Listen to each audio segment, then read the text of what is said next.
Denny Hodge with ProMMAnow.com here with Ovince St. Preux as he prepares for his third consecutive Strikeforce card at the Strikeforce Challengers 13 card next Friday. How you doing, Vince? I'm doing pretty good. How's preparations went for this training camp? Everything been going pretty good. I mean, I had my sights set on this fight originally and stuff, so everything going pretty good. But training camp been going pretty good. I'm feeling pretty healthy. I always take care of my body. Like I always tell people that's the number one thing I do is take care of my body. That's why I'm able to do what I'm doing right now, 3 consecutive fights back to back. So absolutely, pretty good. Yes, sir. Let's talk about the Haitian flag that you wear when you come out for your walkouts during your fights. What does wearing that flag on your back mean to you? I'm Haitian American. My mom and dad were born and raised in Haiti, and I just walk out there to show everybody my Haitian pride and stuff like that. Because I come from a different culture or whatever. Just growing up, I grew up in a different culture, but I grew up in my Haitian culture, and I also grew up in American culture too.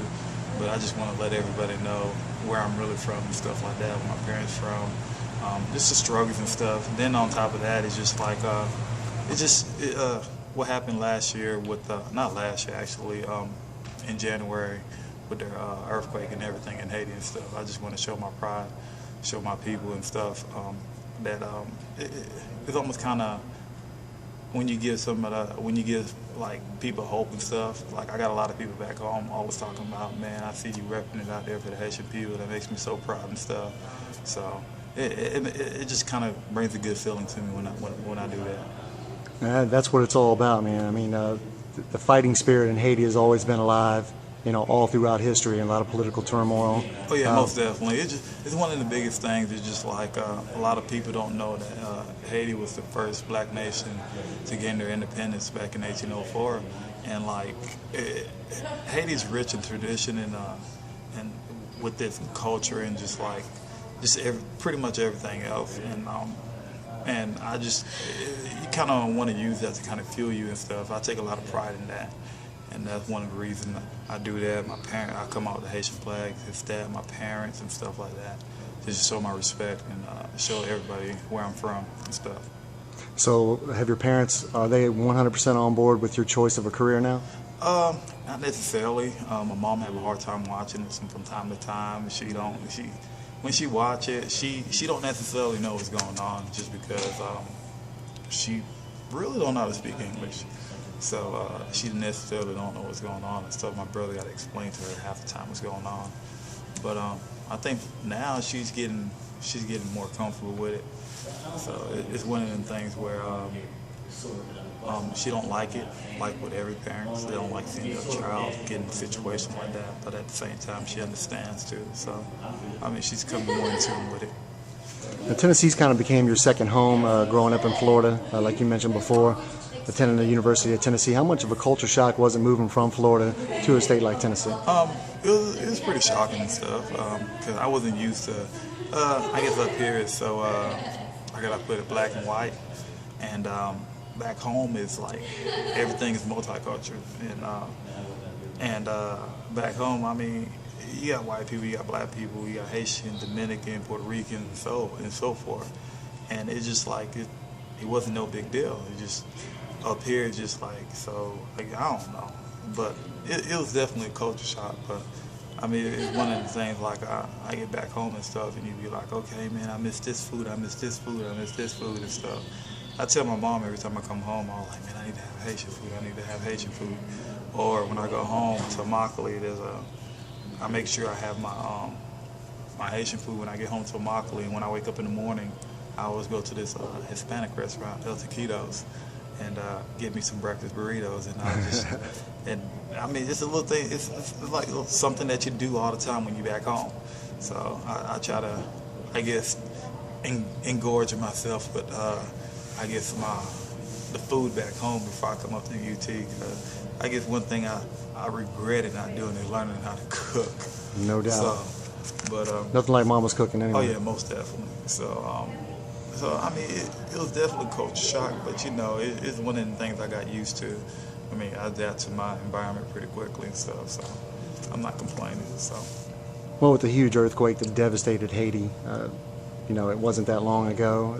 Recovery efforts are still ongoing. Did you have any direct family that was impacted from I did. Like even it's my grandma and stuff. She even she don't stay around the Port-au-Prince area, but she's more towards the northern part of Haiti and stuff. My mom, some of my mom relatives and stuff like that were affected by the earthquake. Like our family up there wasn't affected as much by it. Like my grandma's house had like it had a little construction things that needed to get done and stuff. But other than that, everybody pretty much okay. And my mom still have like cousins and stuff that were Port-au-Prince that was affected by the earthquake and stuff. It just one of them things that I kind of look back because I actually have, and also I have one of my friends, he's Haitian too, his name is Eric.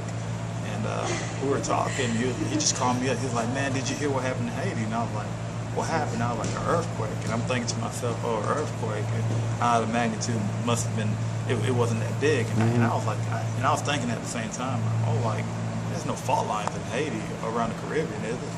And he was like, man, it was a big one. And I was like, okay, whatever. And I turned on the TV, it said 7.2, and I was like, you got to be kidding me. Yeah. And when it said a 7.2, and I was like, I just kind of put my head down, and I was like, is Haiti ever going to catch a break? Because, I mean, Haiti usually, it's one of them things, every time you catch yourself, you kind of trying to rebuild, some pulls you back down, or like one of the saying, when it rains, it pours. Yeah. So it hurt when I heard about it, and my mom was like, it was a situation where my mom, for a period of like 3 weeks, couldn't get in contact with her mom, and it was freaking her out. And it was just, I know within the Haitian community, especially a lot of the Haitians that are in the United States, it affected me pretty bad because, I mean, you can't get in contact with your relatives and stuff.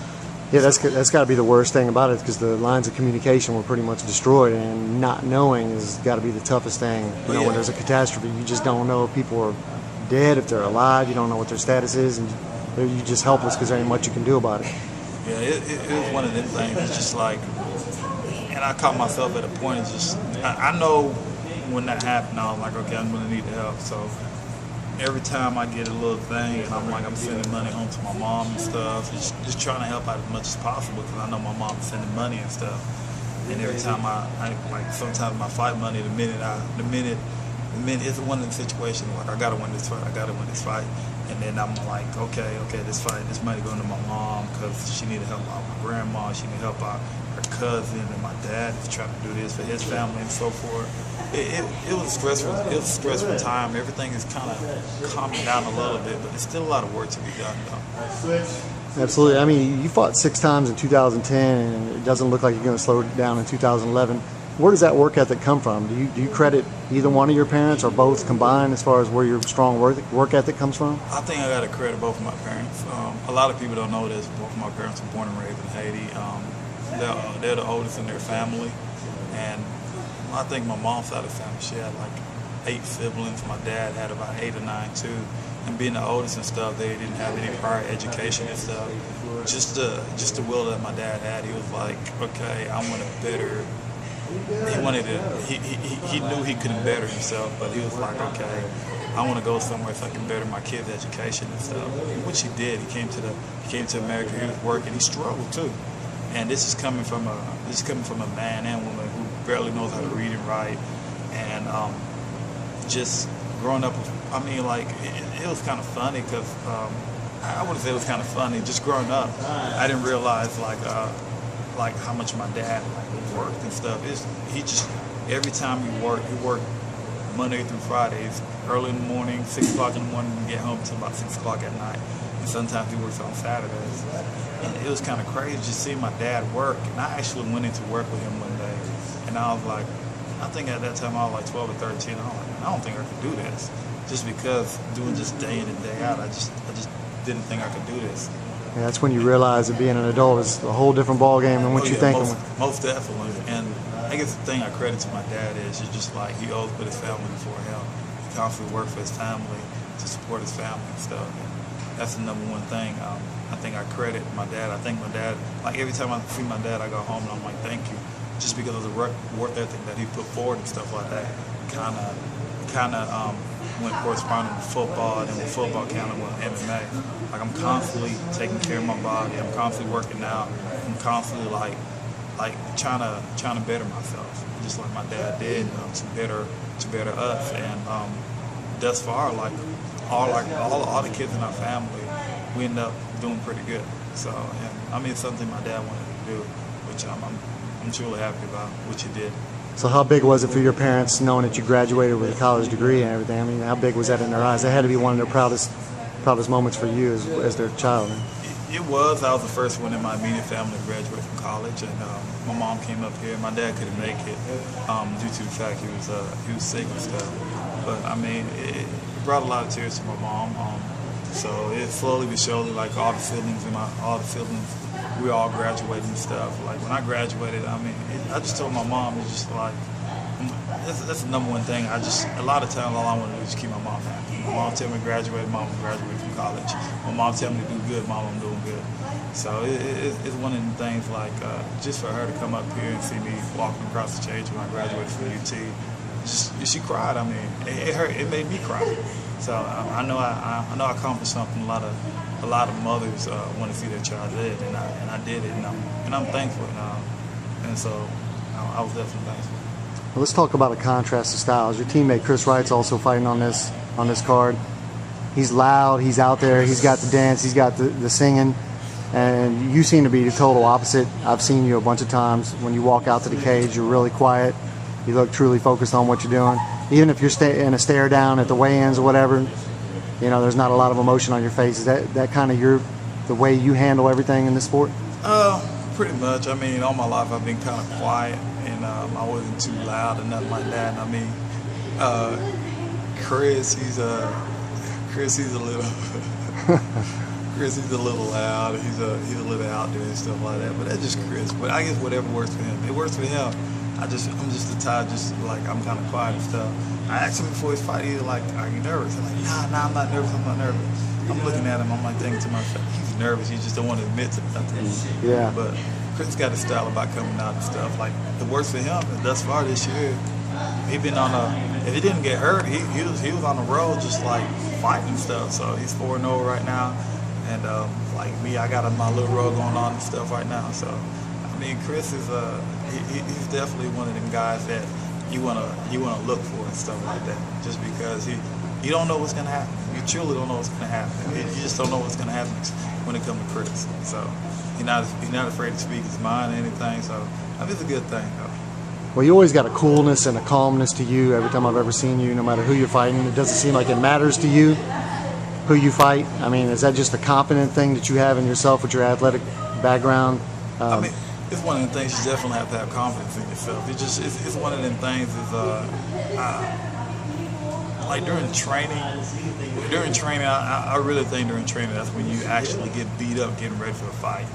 And when it comes to a fight, it's just glorified sparring.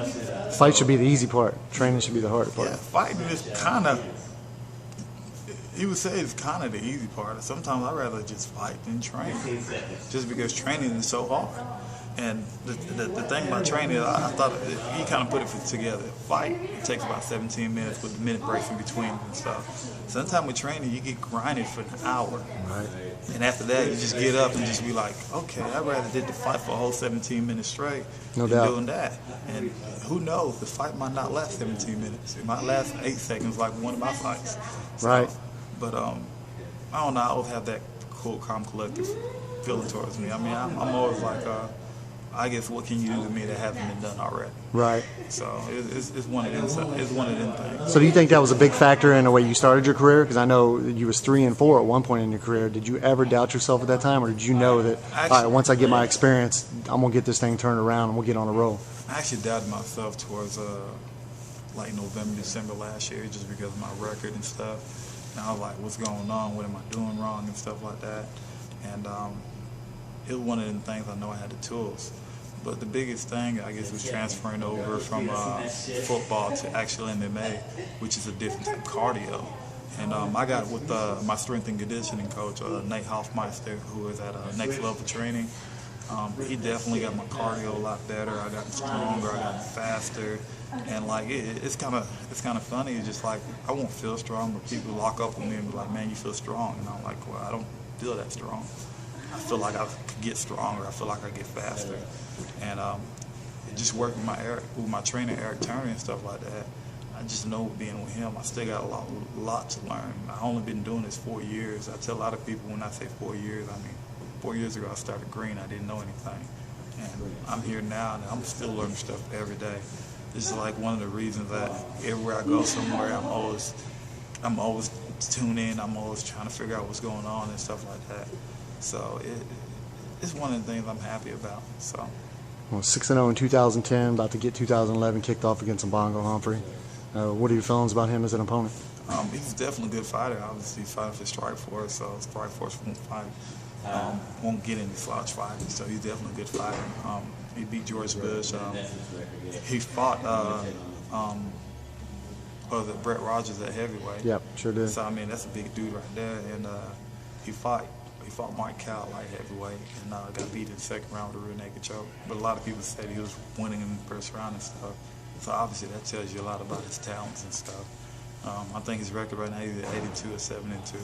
So I mean, he got a pretty good record and stuff. So he's definitely a hard hitter. I'm watching him set up his punching and punches and kicks really good. His grind game is good too. So it's one of them things where I know I'm going to go in there. It's just like with every other fight. It's not going to be easy. So I mean, I'm going to go in there, do my job, and at the end, hopefully come out with a win. Come out with a win. What do you think about the OSP nickname? Scott Coker's been throwing that around a lot. It was a thing that I kind of figured it was going to happen because my little brother actually played football at UNLV, and his name is Renan, and they call him RSP out there.